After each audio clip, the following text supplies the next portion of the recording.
When it comes to camping in a hammock, there's lots of terms and phrases that at first might seem confusing. So I thought we'd go over some of those for anyone who's maybe getting into hammock camping or already is and just like, oh, I didn't even know that had a name. So we're going to start really, really basic. This is my hammock. It is an 11-foot hammock, meaning it's measured 11 feet from this end to this end. It is a double layer hammock. That means we have 2 layers of fabric. It does have an opening that's left on the side, so if I wanted to, I could slide in an inflatable mat instead of using an underquilt, which we'll talk about in a little bit, to help keep me warm. I just have always preferred using an underquilt. I have what's called a structural ridgeline. I have a ridgeline bag to hold gloves or socks, things when I'm sleeping. It does cinch on both sides, so if you wanted to be able to get through it to your items from the end, you could do that. I prefer to just cinch both ends closed, and I kind of use it as a catch-all. So, for example, I have my down booties for when I go to bed. I have my socks that I only wear when I'm sleeping, and then typically I'll throw in my headlamp as well, and then sometimes a little layer for my face in case it gets real cold to pull it up over my face. And that just all stays in there and floats right on the ridge line when I'm not using it. This ridge line is always the same length. So regardless of how I hang my hammock, the tips of both ends of my hammock are the same length apart, so my lay is always the same. So if I pop my underquilt out, now you can see my actual hammock body. It always hangs the same way. So I've always got the same amount of sag in it, no matter how far apart my hanging points are, my trees, it's always going to be the same. So I have a consistent lay and everything's just dialed in exactly the way I want it. Some hammocks have what's called a Knotty Mod, like K-N-O-T. I sleep with my shoulder on this side and my feet on this end. So my head is right here. So these Knotty Mods allow you to kind of cinch up those areas, so it makes a little spot for my feet to sit and a little area for my shoulder to kind of rest into, which just keeps the hammock kind of wrapped around you when you're laying on the diagonal. That's another thing we'll talk about in just a bit, is how to lay diagonally on the hammock so you get a flatter lay. Here's a close-up of that Knotty Mod. You can see that it has some elastic in there, so it actually bunches that material up using the bungee, and it makes kind of a pocket here. This is where my shoulder goes when I'm laying on this side in the hammock. I've also found that for me, my best purchase for a pillow has been this Climate Cush. I think it's actually supposed to be a sit pad, that's why it's so long. But I love it for the hammock because I can underinflate it. If I want it a little bit flatter, I can overinflate it. I can double it up or even triple it up if I'm trying to get my head a little bit higher, like if I'm trying to read or do something else in the hammock. So it's really adjustable. And when I'm not using that during the day, I just kind of hang it over my ridge line. One thing I've found to be very helpful when I'm actually sleeping a full night in the hammock is hanging my foot end higher. You might not be able to tell, but my foot end is slightly higher than my head end. I am at kind of an incline on the whole thing, so it may not look like much of a difference. But if my foot end was not higher, I have so much more body weight on my upper body that if my head end was higher through the night, I would slowly slide this way until my feet would end up sticking outside of my quilt, possibly even out of my hammock. So I start with my feet a little bit higher, and it keeps me from sliding this way. And I stay nice and centered in my hammock so that I stay covered by my quilt the whole time. I'm going to tuck my hammock back in here to show you what I think is probably one of the most important parts of camping in your hammock. It's the underquilt. It's called an underquilt because it literally hangs under your hammock. If you use a sleeping bag in your inside your hammock, you're going to compress all of that insulation by leaving your underquilt underneath. When you lay in your hammock, this traps that warm air from your body in between you and the hammock, instead of pressing down all that down, so the down stays nice and fluffy in here the whole time. I'll show you some features of my underquilt as well. You might hear about an underquilt having a dual suspension. So mine has the main larger suspension, which is this larger bungee here, that runs all the way the length of the underquilt and allows you to slide the underquilt left and right a little bit to adjust where you're laying in the hammock. The secondary suspension is this smaller one here that allows you to cinch up each corner. I cinch up this corner a little bit higher because this is where my shoulder and head go, and on the opposite side I cinch up the other end so my feet have a little bit higher support over there. You can kind of see the zigzag or chevron pattern. That's what's known as the baffle in the quilt. It helps the down to not slide to the lowest spot on the bottom, so it keeps the down. So like here, for example, we have a nice puffy amount of down that gets trapped right here instead of sliding down to the bottom of the underquilt. My underquilt also has what's called a draft collar on each end. So if I pull it out, it's black. This is another channel that's filled with more down. So when I'm cinching this around the top of my hammock, if I want to keep the drafts out, I can tuck this in there, and it helps things to seal up a little bit more on the end of the hammock. So if the wind is coming in from this side, it's not going to blow in between the hammock and your underquilt. One of my favorite pieces of gear, which I think has made hammock camping the most comfortable, has been a top quilt. Instead of trying to get into a sleeping bag, get it all zipped up, get yourself situated, and then try to frickin' get yourself, on a diagonal and getting situated in your hammock, you just use a top quilt. You're already going to be warm on the underside because you've got your underquilt adjusted all perfectly. I typically go with a little bit lighter on the top quilt. I feel like an underquilt, you want to go a little bit lower temperature rating than the top quilt, but that's just me. My top quilts are just regular rectangular quilts. I don't have them taper down. I'm not worried about saving a bunch of ounces or a couple ounces by making things smaller. I just like being able to have it exactly big enough for me, sometimes even a little bit bigger. So if I need to cover my head or just get that extra layer kind of tucked up in here, you can do that. So mine are all just big rectangles. But top quilts have some extra features. So I pull this here so it doesn't lay on the ground. The foot end has multiple snaps. So mine has 5. If you want to just do one, you can. I like to do all 5. And this creates what's called a foot box. You can guess what you stick in there, your feet. So once you have those snapped, use this little piece of cordage down here, and you cinch that closed. I typically tuck this extra piece of cordage in the foot box so it's not just hanging out there loose. You now have this nice pocket for your feet. Mine also has a nice feature where you have one snap on the head end. So if you want to, you can snap this here. When you're actually getting in the hammock, you can throw this behind you, get your shoulders behind it, and it keeps it from falling forward or coming undone. It helps you keep your shoulders tucked behind it. I'll show you more of that when I'm actually getting in the hammock. Of course, I take off my boots because I never wear my boots in my hammock. The way the foot box works, I have my little cubby here for my feet.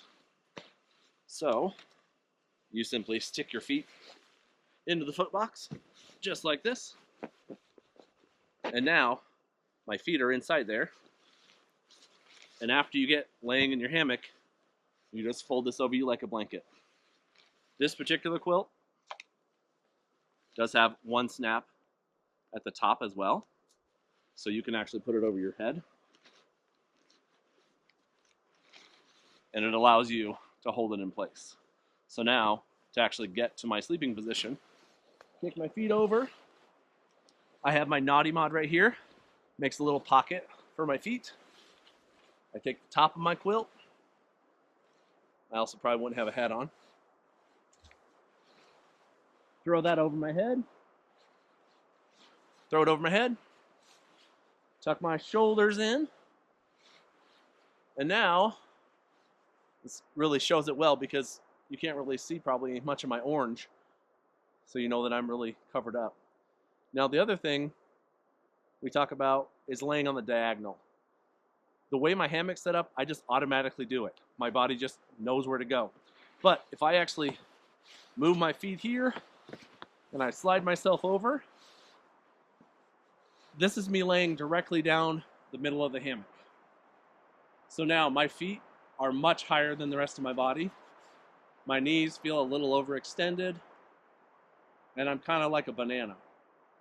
So I'm gonna actually take my quilt off and then show you what this looks like laying on the diagonal as well, from both hopefully a little higher angle and from lower, so you can see the bottom of my hammock. So if I get in, I know my peak bag is kind of in the way, but if I lay right down the center, equal fabric on both sides, I would still be able to sleep, I guess. Well, my feet are way high, way up here, and I've kind of got that banana feel. So on the diagonal, here's that Knotty Mod over here. My feet go where that Knotty Mod is. My shoulders come way over here.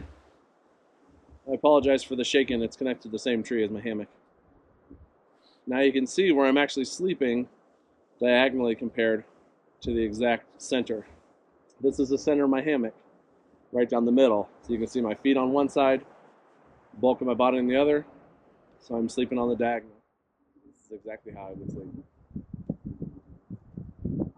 Now I'm hoping from a lower angle I can show you a little bit better what it looks like when you're laying on the diagonal and how it helps you to lay flat. So first, right here, notice you can see my butt just sagging way down in there because all my weight is right there where my butt is. So if I lay in here, right down the center of the hammock, this is where you get the normal position people think you sleep in, where you're like a banana. So my feet are really high, my head is pretty high, and all my weight is still right here in the center. So you're just angled like a banana. That's not how I sleep. I've got my Knotty Mod here for my shoulder, my Knotty Mod for my feet. So when I'm actually sleeping, I go diagonal in my hammock. So that Knotty Mod is right here by my shoulder. My feet are right here. This is how I sleep. So hopefully you can see there's a difference where my butt isn't way lower than the rest of my body. I'm laying, for the most part, completely flat. The great thing about this hammock too, if I take my head off, staying on the diagonal, I can actually sleep on my side doing the same thing. So my shoulder comes right here, and I have my inflatable pillow, and I can sleep just like this on my side, and I'm way flatter than if I was actually laying right down the center. The suspension is literally whatever you use to connect your hammock to the tree. Mine is what's known as a whoopee sling suspension. So it has this loop in it attached with a little mini Dutchware titanium carabiner. It has a berry where the line has actually been brought back on itself and spliced through itself. And the friction in this berry is actually what keeps it from loosening up. So when you are pulling your hammock higher, like I'm doing right now, the berry will actually loosen up, and then you have to do what's called milk the berry, which is smoothing it back out to lengthen it out, and that increases the friction inside that splice so that it won't release itself while you're in the hammock. Here's a close-up of that berry, so you can see where the line is actually going into itself, fed all the way through the berry, comes out the other side, and it's the friction in this splice that keeps it from loosening. The same thing goes for when you want to loosen it. You take the end that's spliced through and loosen it, then you have to milk that berry out so that the friction keeps it from pulling out and loosening as you're laying in the hammock. So if I need to adjust my hammock higher, I would pull up here. You can see where that berry gets shorter and fatter, and now I can slide that cordage on itself up the line, Now I actually just lowered my hammock a little bit. So you can see it's still kind of separated. So what you do is you slide your finger up, down that, back and forth, and it stretches it back out. So that way there's plenty of friction in this line, so it will not come loose either direction once weight is applied. Then if I need to bring my hammock back up, I do the opposite. So this is the cord that's actually connected. Pull it up, shorten that piece. I don't know if you could see it be pulling in there. And now milk it out again. And now my hammock is back to the height it was before. When we talk about tarps, sometimes you might hear someone talk about snake skins. My tarp is currently inside the snake skin. It's just a mesh sleeve on mine. You can get them in many different materials. And my whole tarp is just wrapped up on itself in there. I don't really use it during the winter unless there's going to be a lot of condensation from weather changes, or maybe there's going to be some precipitation or high wind. So I just leave mine typically wrapped up there unless I'm going to need it. And I can show you later how easy it is to get my tarp out of those snake skins. It has two pieces that are just tied together in the center there. So I can release this end that way, this end that way, and my tarp just releases in the center. I have what's considered a continuous ridge line on my tarp. So instead of having one piece of cordage connected to the tarp on this side to this tree, and one from that end to that tree, I have one piece of cord that runs the whole length, and my tarp can just slide back and forth on it using these little pieces of tensioner hardware. So I can just slide that back and forth. And I'll show you that once I show you how I set up my tarp and show you the doors and how I run that ridge line on my tarp when it's deployed. As I mentioned, I haven't used my tarp yet this trip, but just for the sake of showing you some of the things, I'm going to go ahead and deploy it now. So normally I would deploy it from either side, doesn't matter. It's very easy. You loosen the little cinch on both ends of the snake skins, slide the snake skin off, all the way off both ways. And now I'm going to come back on the other side. And it just comes on down.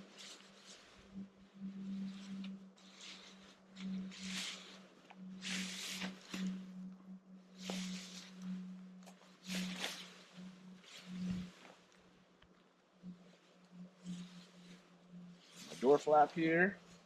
Get that back up top. I leave all my cordage. I've never had it get tangled to the point where it doesn't work, so that's always been easy for me. So now my tarp is ready for me to stake down. These are the extra pieces of bungee I put on there in case I want to use the panel poles to give myself extra space.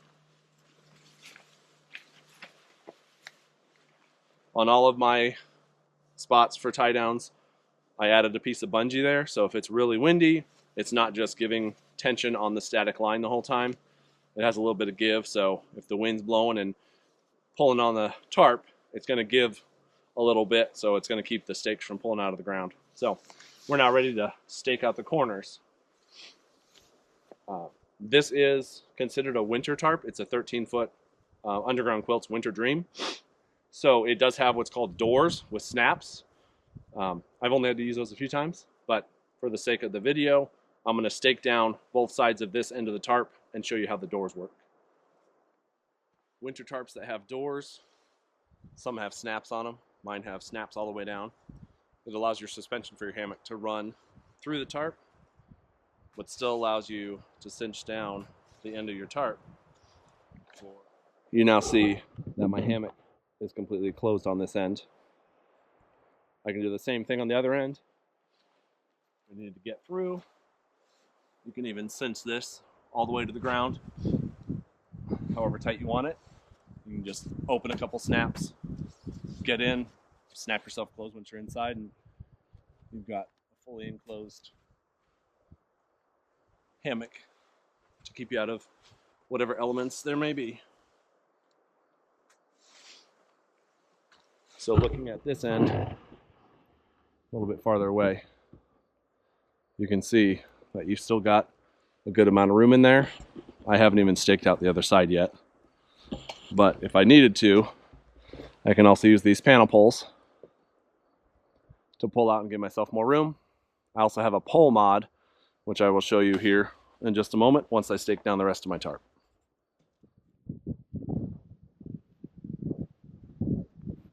When you don't need the doors, I've just added this extra bungee that allows me to hold the doors down. I've kept it long enough that I can bring the doors from each end together. And now the doors just sit on the top of the tarp when I'm not using them. So you can see how much space is actually in here.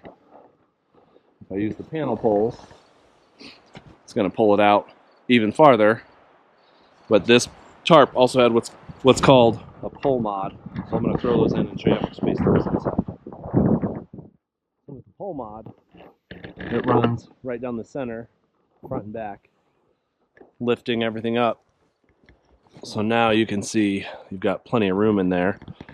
So if I prop the camera up, coming under here, I've got plenty of room for getting in and out of the hammock. Lots of space to do things out here if I needed to. And then you can also go into porch mode, where instead of staking straight to the ground,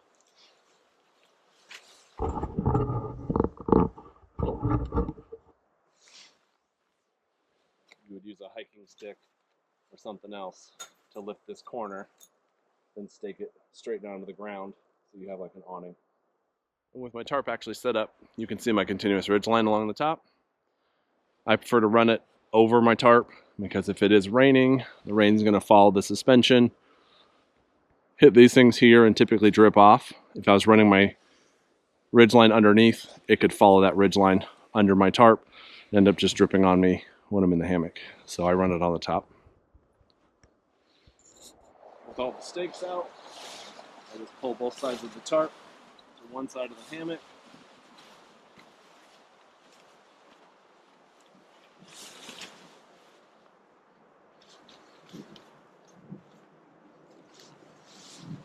Starting from one end, I grab the cordage in the corner, just kind of toss it up on the tarp, and just start rolling.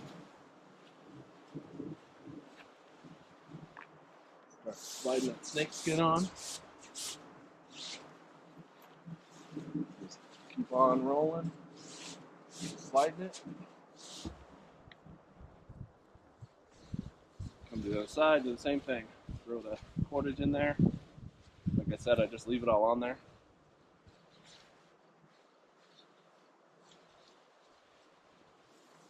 Keep on rolling. Slide it on.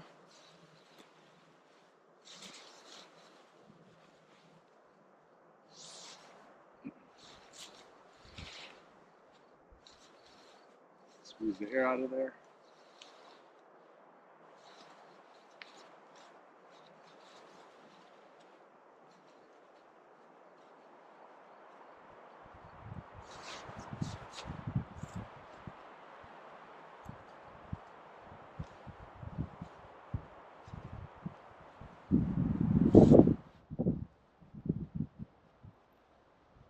Tuck all that excess in the middle.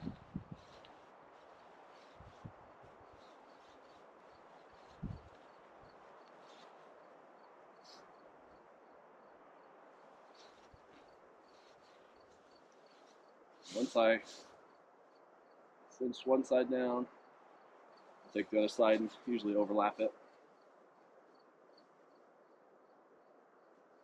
Cinch that side down. Since it's mesh, if the tarp's wet because it's been raining, I can just fold it up right in this instead of putting it in a stuffed sack and then just hang it on the outside of my pack with a hike out.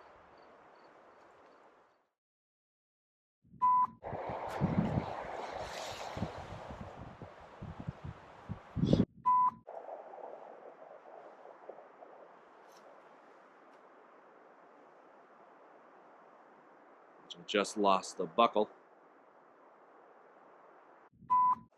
When I get in,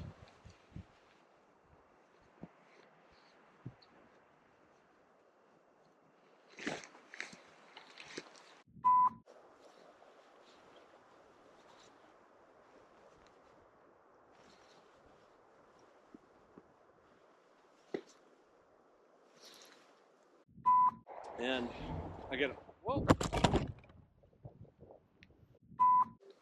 I found it. Okay, well, before I do this and show you how it works, let me put this back on so I don't look like a total idiot.